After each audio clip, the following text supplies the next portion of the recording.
Alors aujourd'hui, c'est la journée contre le harcèlement scolaire.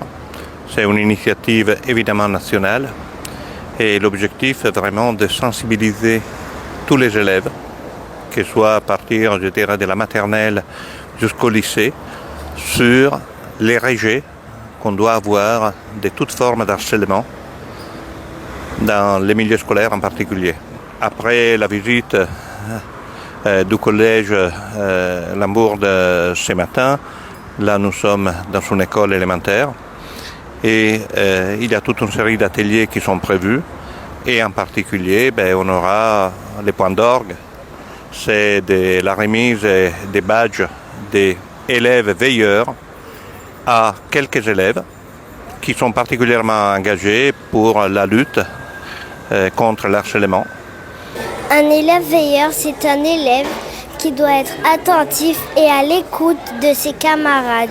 S'il y a de l'harcèlement, il ne doit pas être passif, mais il doit aller le dire à un adulte pour que l'adulte règle le harcèlement qui se fait. L'idée d'élève veilleur est partie en fait du programme phare, donc de lutte contre le harcèlement.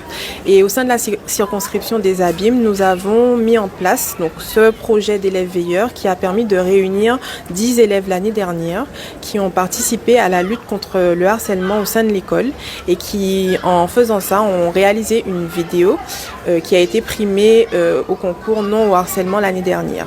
Et ils ont continué d'exercer leur mission dans la cour de l'école, mais aussi dans les classes, afin d'aider à lutter contre le harcèlement à l'école. J'ai déjà aidé un camarade qui se faisait harceler dans la cour. D'abord, je lui ai demandé d'aller le dire à un adulte, mais il voulait que je l'accompagne. Il se sent beaucoup mieux.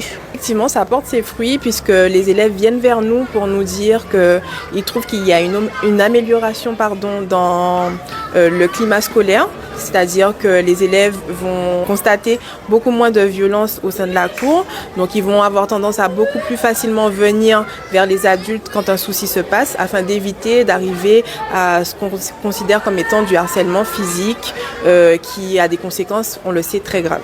Il y a le harcèlement physique, il y a le harcèlement psychologique, le harcèlement le cyberharcèlement. Il y a le harcèlement verbal aussi. Si on regarde les chiffres, il y a 3 ans, on était à peu près à 80 cas. L'année suivante, on était à 230 cas. Et l'année dernière, on était quasiment à 280 cas. En réalité, c'est parce qu'on a libéré la parole. Je définirais les niveaux d'harcèlement en Guadeloupe par rapport au signalement et par rapport au nombre d'élèves qu'on a. C'est un niveau moyen.